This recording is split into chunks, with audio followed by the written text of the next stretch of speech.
She's lady of ladies. This boys, come on, yeah.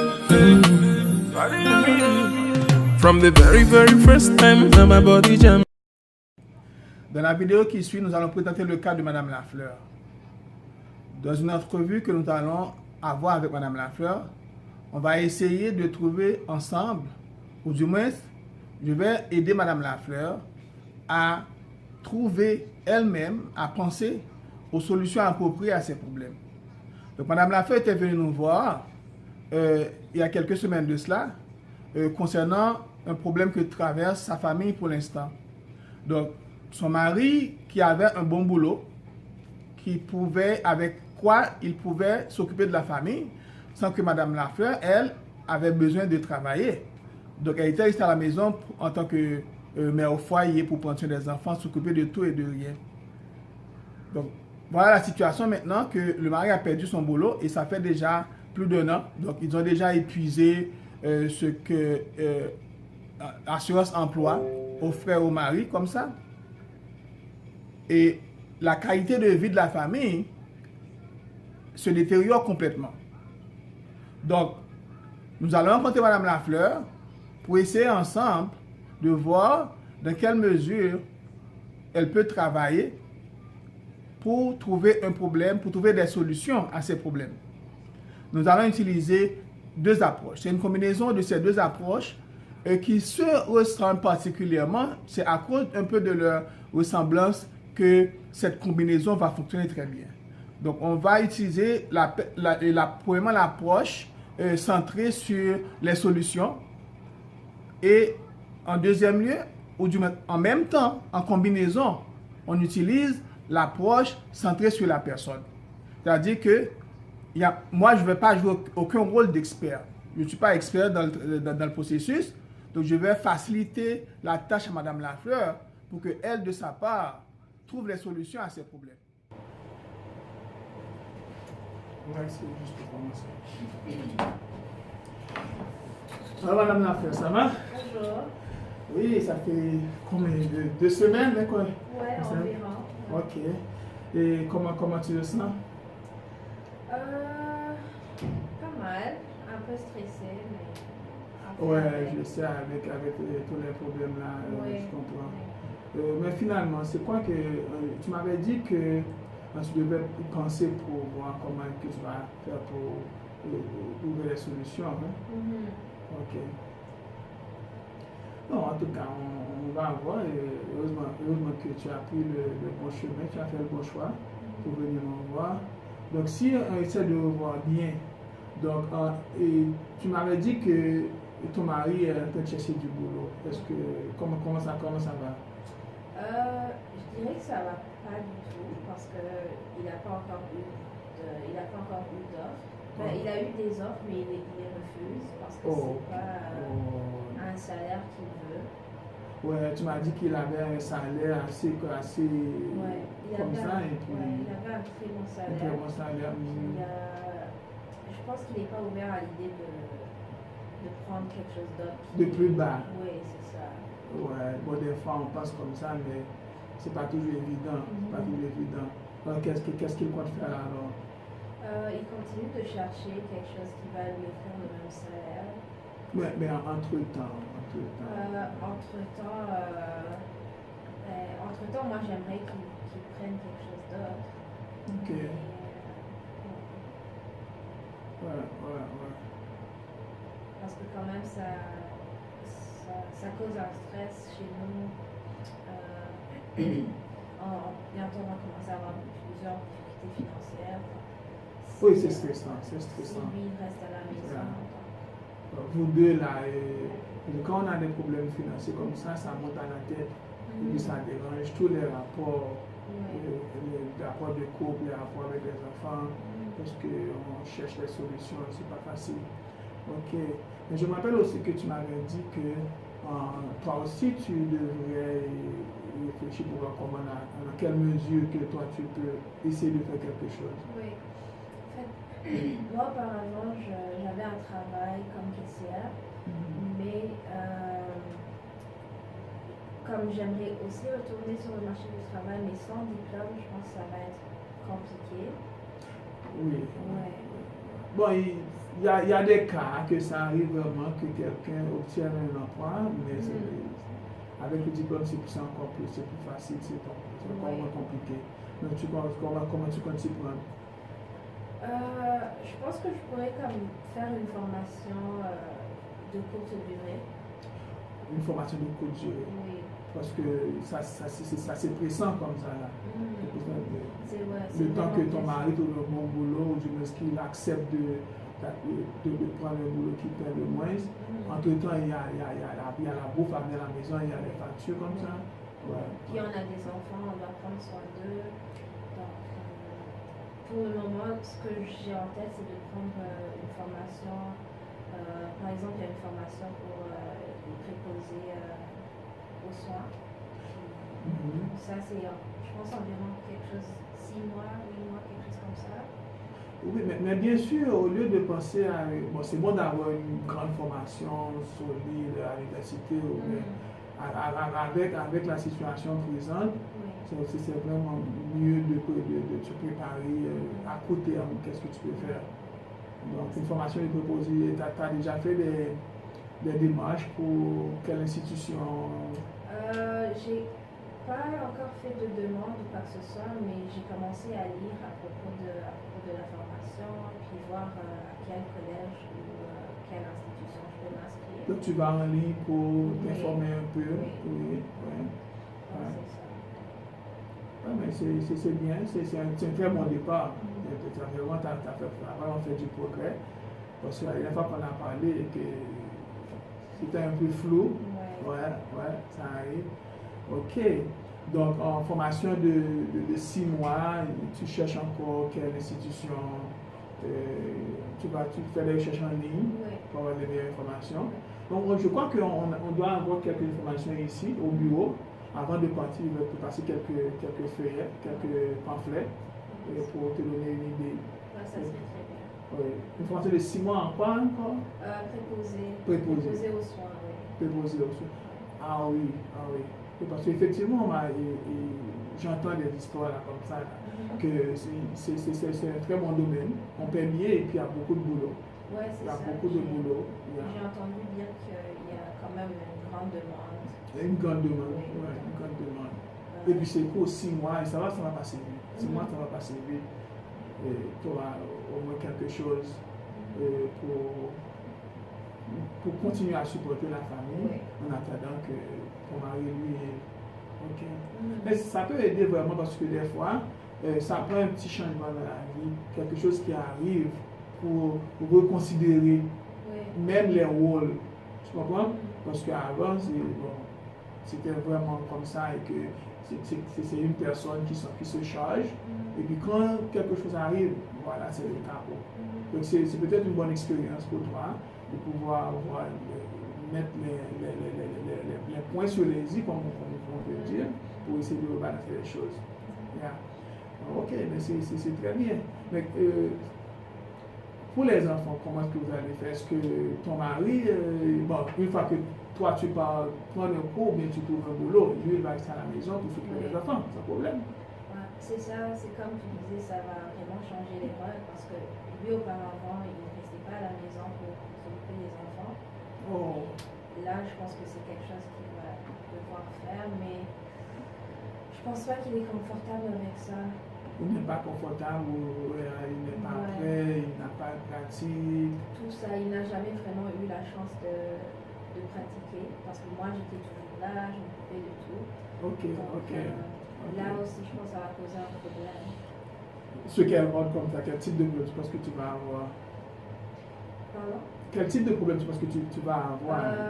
Comme il y aura personne pour s'occuper des enfants pendant que je serai si lui est à la maison, il peut prendre sur les enfants plus ou moins là. Il pourrait essayer, mais. Il pourrait essayer. Ouais. Mais il manque de pratique. C'est ça, manque de pratique, il ne s'est pas préparé. Et ça t'inquiète beaucoup. Oui. Je peux imaginer que ça m'inquiète beaucoup. C'est ça, comment est-ce que les enfants vont manger. Tu m'avais mentionné aussi que les enfants ont des activités parascolaires. Oui, c'est ça. Donc il faut qu'il les amène à temps, comment gérer tout ça. Ouais, la gestion du temps, il n'a jamais vraiment eu à faire ça, donc je pense qu'il doit tout apprendre. Ouais, c'est un problème. Ok. Est-ce que tu penses une façon que tu peux régler ça? Est-ce que tu as une idée en tête? Comme auparavant, quand j'ai donné naissance à ma deuxième fille, comme je savais que mon mari n'allait pas être capable de s'occuper du premier enfant, donc ce que j'ai fait, c'est que j'ai demandé à mon mari si c'était correct d'amener ma soeur quelques jours par semaine pour Ok. comme faire du babysitting. Ok.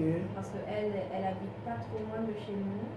Puis si ça, elle aime beaucoup les enfants, donc je disais que ça avait bien fonctionné. Et ça a marché, hein? Ça a très bien marché. Ok.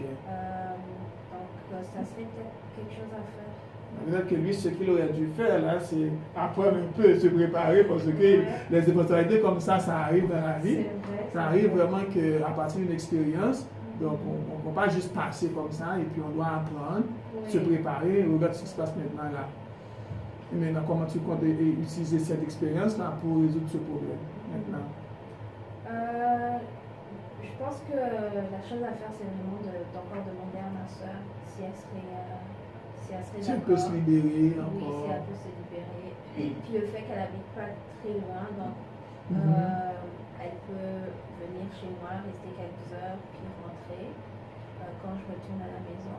Oh, elle peut venir pour aider ton mari avec les enfants. C'est ça, parce que je veux vraiment que mon mari soit aussi là pour apprendre. Ouais, donc s'il peut rester à la maison. Tu as une équipe comme ça? C'est ça, comme lui apprendre à faire quelques mails, apprendre à faire comme un calendrier pour gérer le temps. Ok. Amener tel enfant ici à telle heure. Donc, je pense que ça serait quelque chose à faire. Je pense aussi. Je pense que c'est une bonne idée. Oui, parce que ta soeur, elle t'a déjà aidé dans une expérience plus ou moins pareille, comme ça. Donc, en attendant vraiment que ton mari trouve un boulot il peut vraiment faire surface. Donc, tu vas prendre une formation pour courte durée, comme ça. Bon, j'espère que ça va marcher. J'espère vraiment que ça va marcher. Et je sais que ça va marcher. Parce que tu as l'habitude de... La force est là. Oui, la force est là. Mais les enfants, est-ce que en ton absence, est-ce qu'ils s'entendent très bien, les deux enfants? Est-ce que tu peux compter sur l'aîné pour... Oui. Comme l'aîné, il est quand même assez responsable. Ok. Mais il reste un enfant quand même. Je ne peux pas lui donner toute la responsabilité. Et est-ce que ça les a affectés, le fait que tout ce changement-là dans la famille, à quel niveau c'est? Comment est-ce que toi tu vis cette situation-là? Je pense que ça les affecte d'une certaine façon parce qu'ils me voient, ils voient mon stress. Ils ne le communiquent pas nécessairement, mais je sais qu'ils s'inquiètent, ils me demandent tout le temps si je vais bien, quand est-ce que papa va retourner au travail. Donc, je pense qu'ils sont quand même affectés par cette situation. Ils sont conscients de la situation. Oui. Et comment est-ce que toi et ton mari, vous faites là pour les rassurer un peu, je pense? Comme on essaie de passer du temps avec eux, de quand même leur parler un peu de la situation, parce que leur cacher la situation, je pense pas que ce soit la meilleure chose à faire. Les enfants, ils peuvent comprendre. C'est ça. Très jeune âge. Des fois, ils peuvent pas exprimer tout ce qu'ils comprennent, mais ils comprennent les choses. C'est ça. Donc, on discute ensemble, on leur explique que papa essaie de se trouver quelque chose d'autre. Ils font partie du problème, donc c'est bon aussi qu'ils fassent partie aussi de la solution. Donc je pense que vous les avez mentionnés, ou du moins mis au courant des démarches pour ça. Je n'ai pas encore dit que je compte peut-être faire une formation. Donc ça aussi, ça serait une discussion à avoir avec eux. Oh oui, Oui, ouais. oui. Donc, tu comptes en parler avec des jeunes familles comme ça? Oui, parce qu'ils sont habitués à toujours voir maman à la maison. Oui. Donc, peut-être comme leur dire qu'il va y avoir de petits changements. Que, Ouais. Il y a ta soeur qui va oui, venir. c'est ça, leur tante va être là plus souvent. Ouais. Leur père aussi va être un peu plus impliqué dans différentes activités à la maison. Bien. Oui. Bon, c'est bien parti, c'est bien parti. Je pense que l'avenir va être vraiment prometteuse pour ta famille et que ton mari va trouver un boulot sous peu. Oui. Et j'espère aussi qu'il comprend. Je croise les doigts, j'espère que... Ouais. J'espère qu'il va être un peu plus ouvert à d'autres offres. À d'autres offres. Justement. Bon, Madame Lafleur, ça a été un plaisir. Est-ce qu'il y a quelque chose d'autre qu'on devra en parler? Moi, je trouve que venir ici, ça m'aide beaucoup avec mon stress, mon anxiété. Ok. Donc, je me demande, est-ce que c'est correct de faire une autre rencontre avec toi d'ici 2 ou 3 semaines? Oh oui, le bureau on est disponible. On peut prendre rendez-vous à la 8e, mais ça va tout le temps, même heure. Donc, oui. pour voir les solutions à proposer, c'est où tu en es. Oui. Et n'hésite pas si tu as vraiment besoin de quelques informations. Si encore on peut te supporter. Oui. Et on est là pour ça. On peut te mettre en connexion avec d'autres organismes qui peuvent vraiment faire des suivis. Je sais que les besoins des fois sont nombreux, mais le plus souvent ça ne nous dépasse pas trop. Ça prend un peu de temps pour aller puiser, pour réfléchir, pour voir. Tu fais du bon travail et ça va vraiment aider. Merci, ça fait du bien de l'entendre. Ah oui, je reconnais vraiment, je me rappelle que dans la première rencontre, c'était un peu... Ça pas vraiment exactement quoi faire. Te voilà avec les résolutions. Oui, c'était très bien. Mais on fait du progrès. Il y a du progrès. C'est ça l'essentiel. Il y a du progrès. Très bien.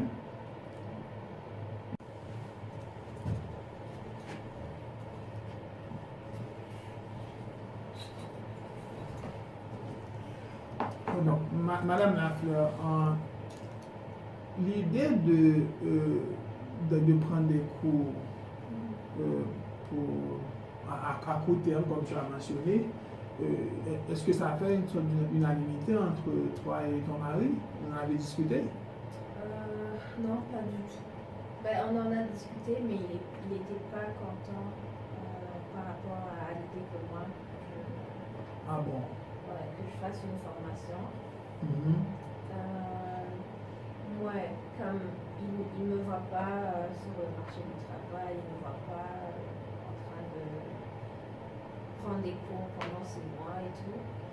Oh, il s'est habitué à avoir la femme à la maison comme ça, c'est quoi? C'est exactement ça. En fait, il y a toute cette culture, croyance qu'il a, puis ça fait des années qu'il a ça.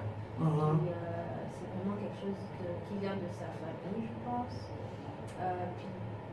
C'est une culture familiale que la femme ne travaille pas et que l'homme gagne le gros morceau, tout ça. Comme toutes mes belles-sœurs, elles ne travaillent pas, c'est juste comme leur mari qui travaille. Et qu'est-ce qui arrive là quand quelque chose comme ça survient dans la famille, là, une perte d'emploi? Je pense qu'il devrait au moins commencer à revoir la situation parce que les réalités changent. C'est ça, je pense que tôt ou tard, il faut qu'il réalise qu'il va y avoir des changements. Parce que je ne peux pas toujours être à la maison alors que je peux faire quelque chose pour aider la famille. Oui, il y a des besoins actuels. C'est ça, parce que moi je veux vraiment répondre aux besoins de notre famille, aux besoins de nos enfants. Parce que du côté des finances, comme tu sais, ça ne va pas du tout. Oui, puisqu'il ne travaille pas, et Oui. comment ça se passe maintenant? Et ça fait combien de temps, je me rappelle, là? Ça fait déjà plus d'1 an. Ça fait plus d'1 an qu'il ne travaille pas. Ok.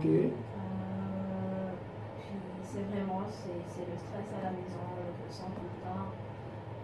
Donc, plus on veut dire que l'assurance travail, là, Ça, c'est épuisé. Ouais, il ne le reçoit plus. Mais comment vous faites là?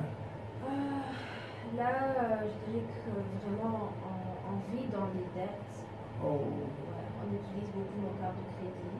Mhm.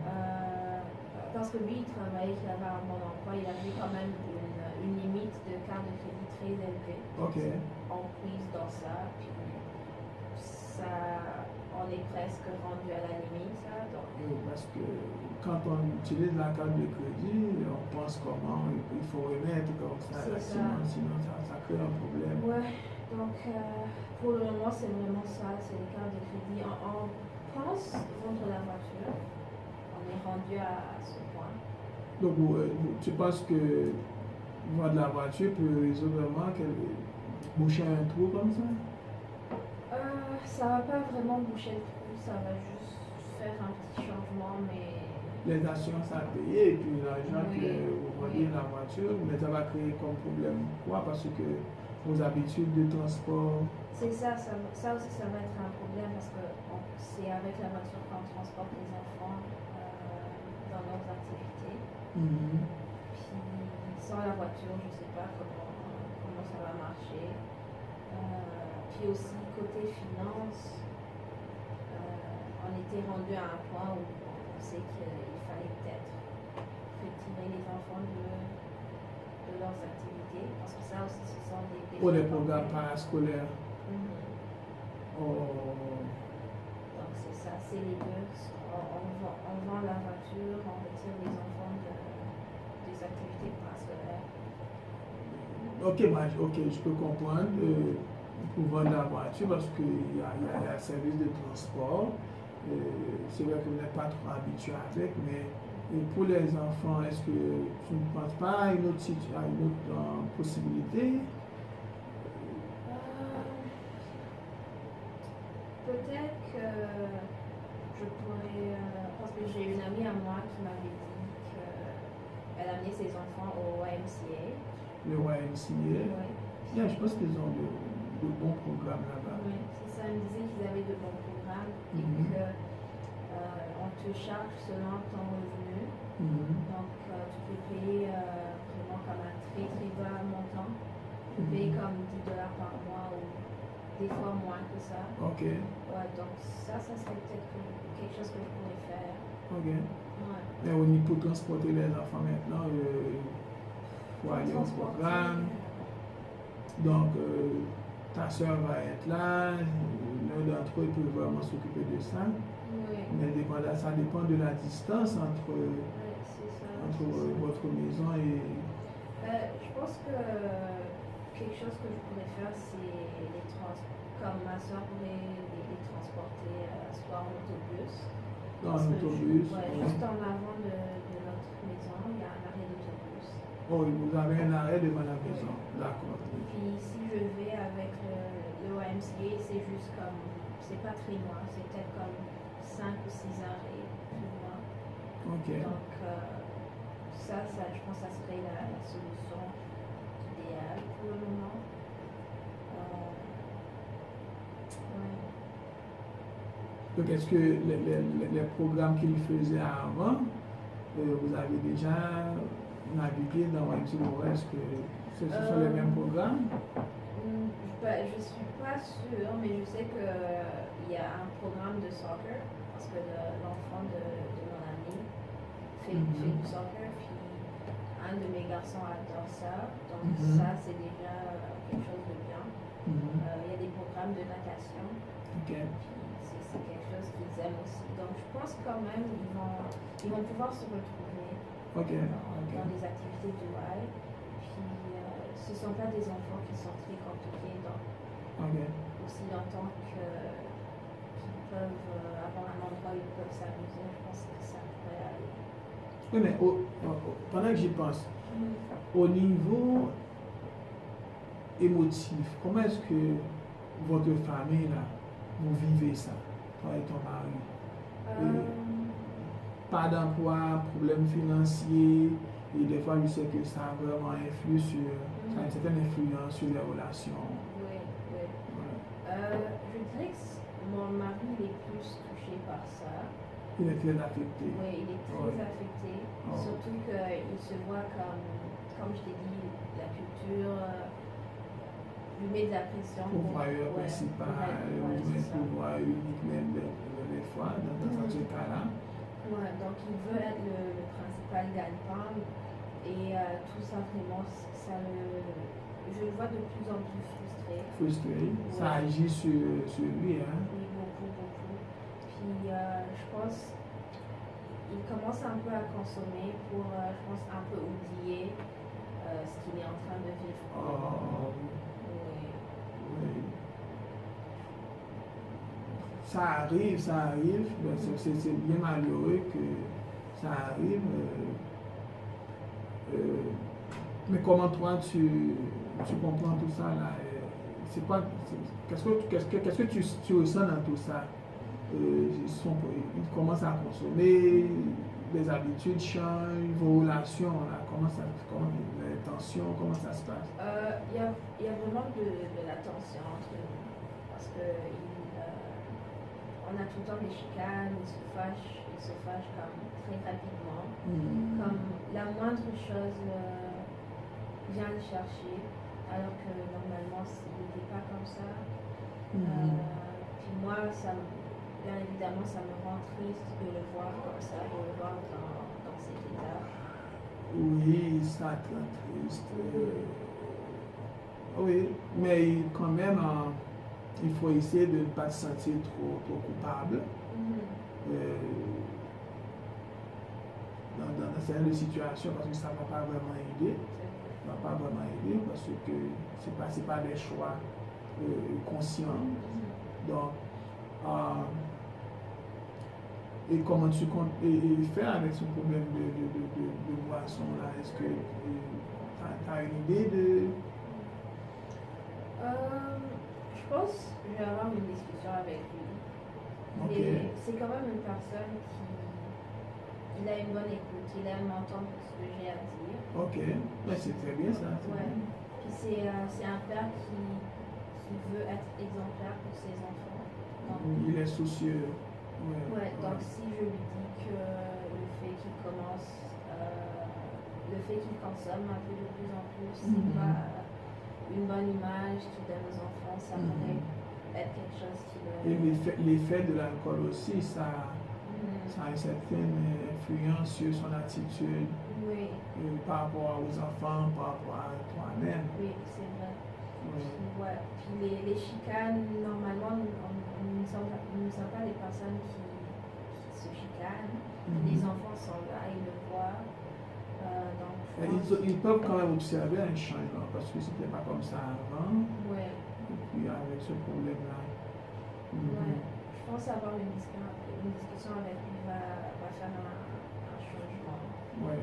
Mais quand même, si tu as besoin d'aide, il y a encore des organismes qu'on peut vous mettre en contact avec pour essayer de voir quel genre d'intervention possible pour là. Ouais. Ça serait quelque chose de bien à voir. Ouais. Puis aussi, j'avais pensé lui en parler s'il pouvait avoir un endroit aussi où il peut aller parler à quelqu'un de ce qu'il est en train de vivre. Comme moi, comme je suis en train de le faire, je pense que ça pourrait l'aider parce qu'il n'a jamais vraiment, il n'est pas vraiment allé chercher de l'aide, puis parler comme un travailleur social, pour parler un peu de ses sentiments. Je pense que ça serait quelque chose qui... Mais on peut s'arranger si ça va vous arranger un peu, on peut avoir des sessions familiales où on se met ensemble pour essayer de voir les situations ensemble, parce que des fois, la personne, quand elle se sent partie des solutions, elle est plus coopérative, comme ça. Ouais. C'est une très bonne idée, si petit peu vraiment. la convaincre pour passer à une session, on peut vraiment s'arranger. Ok. Ouais, si c'est quelque chose qu'on peut faire, je suis partante, puis je pense que je vais pouvoir le convaincre. Parce que il y a des interventions. On peut mettre à votre disposition des techniques, des méthodes de résolution de situations comme ça. Et comment gérer le temps, même au niveau financement, il y a quand même des techniques, il y a une façon de faire. Je crois qu'on a un programme de gestion de stress, tout ça. Et on peut s'arranger pour voir votre disponibilité, toi et ton mari, pour participer dans ce programme. Ok. Ça serait très bien. Ouais. Parce que ça fait quand même une année qu'il garde tout pour lui. Il parle seulement à moi, mais je pense avoir une personne en dehors, une personne qui est neutre. Oui, bon, parce que ça va affecter. Des fois, on ne se rend même pas compte parce que c'est graduel. Mais avec le temps, plus de temps que passe le problème là, donc il y a des petites choses qui s'ajoutent.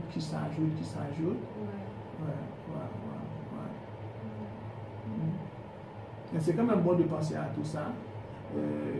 C'est vraiment, j'ai l'impression que maintenant, tu es plus apte à amener des solutions, à prendre des décisions.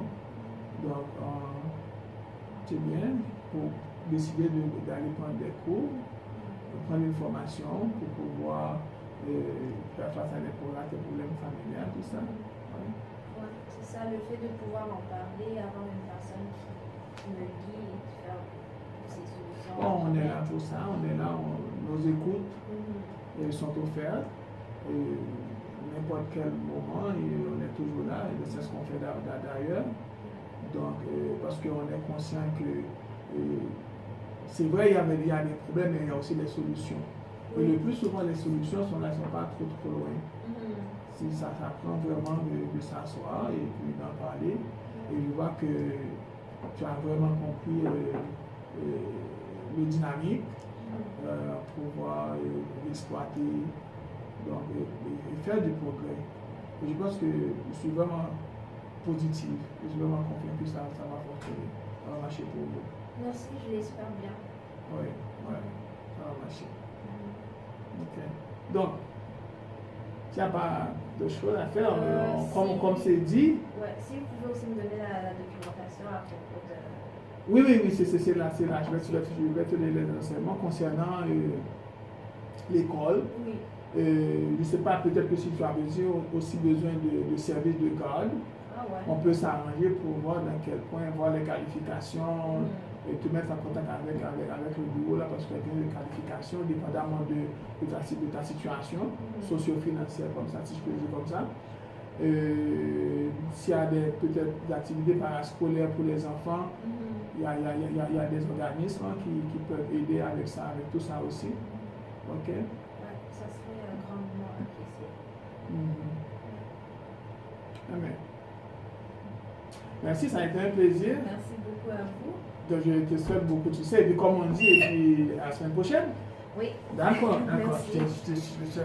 Je te ramène.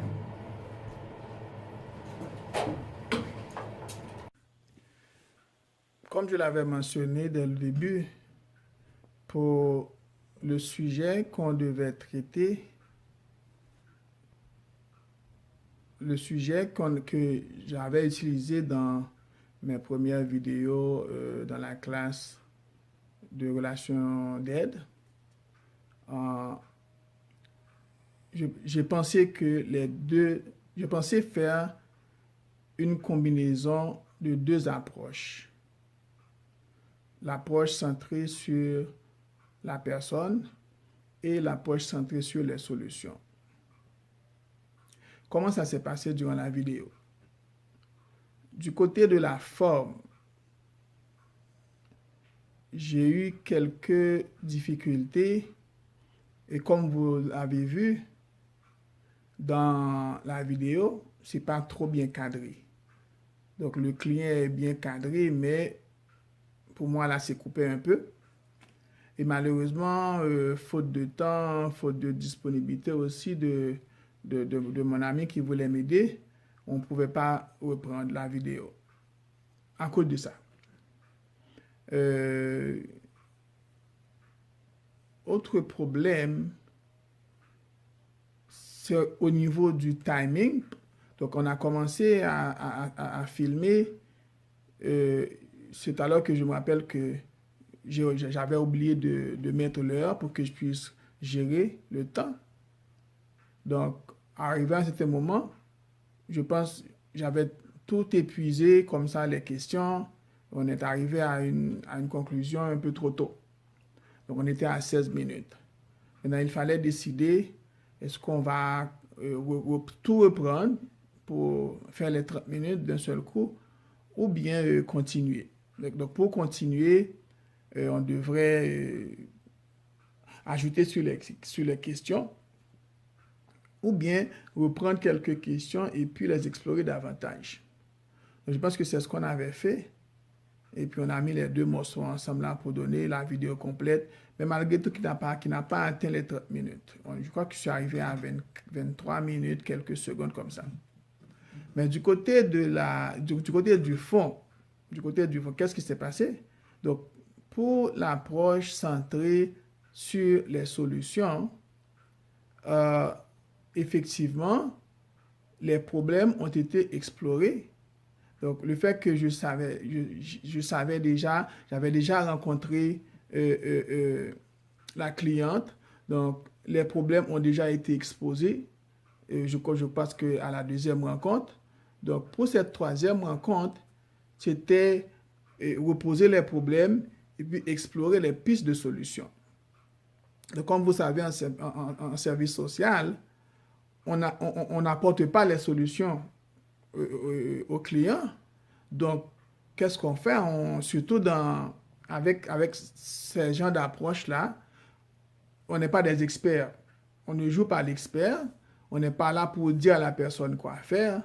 Donc, c'est mettre la personne en confiance dans une situation où la personne va se sentir tellement confortable qu'elle va pouvoir retrouver ses forces à travers de ses propres vécus. Donc, des histoires similaires qu'elle a vécues dans le passé, comment elle s'était entrepris pour trouver des solutions et résoudre les problèmes. Et c'est ce qui a été fait. Donc, on a commencé avec les premières questions et tout d'un coup, l'idée est venue, elle s'est rappelée d'une situation et puis elle a proposé des solutions, elle a amené des solutions que moi-même j'ai accepté, j'ai analysé, j'ai supporté. Donc, je pense que au niveau de l'approche centrée sur les solutions et même pour l'approche centrée sur la personne, j'ai fait exactement ce qu'il fallait faire. Dès le début, donc la façon que l'entrevue a commencé, je me suis assuré qu'elle se sent confortable, qu'elle peut s'ouvrir pour s'exprimer librement. Et c'est ce qui a été fait, même quand on est arrivé à parler du problème de comment son mari va accepter à ce qu'elle, en tant que femme, qu'elle aille travailler. Donc, c'était à elle de ramener le problème vers les questions de coutume, des questions de culture que moi, je me suis astreint de critiquer. Tout ce que j'ai fait, c'est effectivement, c'est démontrer mon empathie pour comprendre donc, les problèmes, comment elle vivait les problèmes. Et je lui ai donné du temps pour s'exprimer, pour exprimer ses émotions. Ce qui est certain, c'est que il y a au niveau de l'approche centrée sur la personne, donc il y a deux questions clés que je n'ai pas utilisées.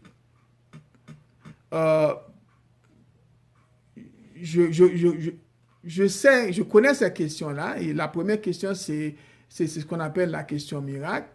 C'est demander à la personne d'essayer de s'imaginer qu'un miracle s'est produit dans sa vie et essayer de visualiser quels sont les changements apportés par rapport à ce miracle. On n'a pas exploré cette question parce que d'après la démarche de l'entrevue, d'après les problèmes qu'on devrait explorer, c'était plus ou moins clair que ma cliente savait ce qu'elle voulait.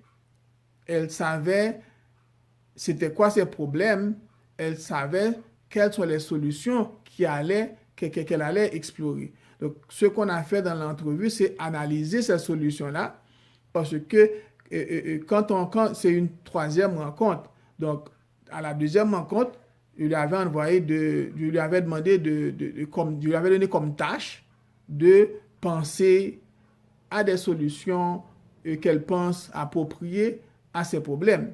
Par exemple, si le problème, c'est le mari qui a perdu son emploi, donc le mari ne veut pas accepter un emploi qui a un salaire moindre que celui qu'il avait avant. Donc, elle devrait prendre une décision, soit elle-même d'aller sur le marché du travail pour travailler. Et c'est elle qui avait remarqué depuis la deuxième vidéo qu'elle n'a pas vraiment assez de compétences pour se lancer sur le marché du travail. Elle doit retourner à l'école. Donc, elle est venue au bureau, même avec l'idée que la solution, pour l'instant, c'est de reprendre ses études.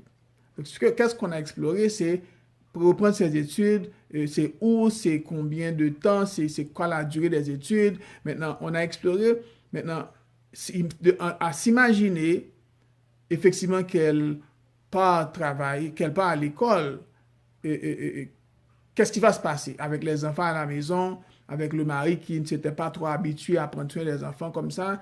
Et donc, elle a trouvé une solution, par exemple, faire venir sa sœur, parce qu'elle s'est rappelé que au moment de donner naissance de sa fille, c'était à peu près la même situation. Donc, le mari avait besoin de support. Donc, c'est sa sœur qui était venue les aider. Donc, pour cette situation encore, elle a pensé à cette solution. Elle a dit, OK, elle va faire venir sa sœur à la maison pour aider son mari à prendre soin des autres enfants pendant qu'elle ne peut pas. Pendant qu'elle ne peut pas parce qu'elle va aller à l'école.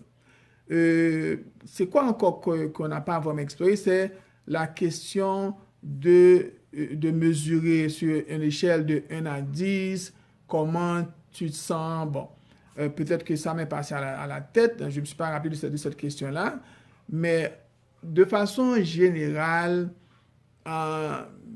personnellement, je pense qu'on a fait du bon travail. Donc, on a exploré les pistes de solutions. J'ai rien dicté à la cliente. Elle s'était sentie confortable pour s'exprimer, pour se retrouver et faire des propositions que moi, j'ai souligné les importances. Je lui donnais mon support. Donc, on a analysé les solutions ensemble. Et puis, on a dit, bon, voilà, donc ça va marcher, ça peut aller, ça va aller, ça va aller, ça va aller. Donc, je pense que de façon générale, ça a fonctionné. Ça a peut-être pas trop bien fonctionné parce que là, on est en train d'apprendre. Je pense que il y a un peu de satisfaction.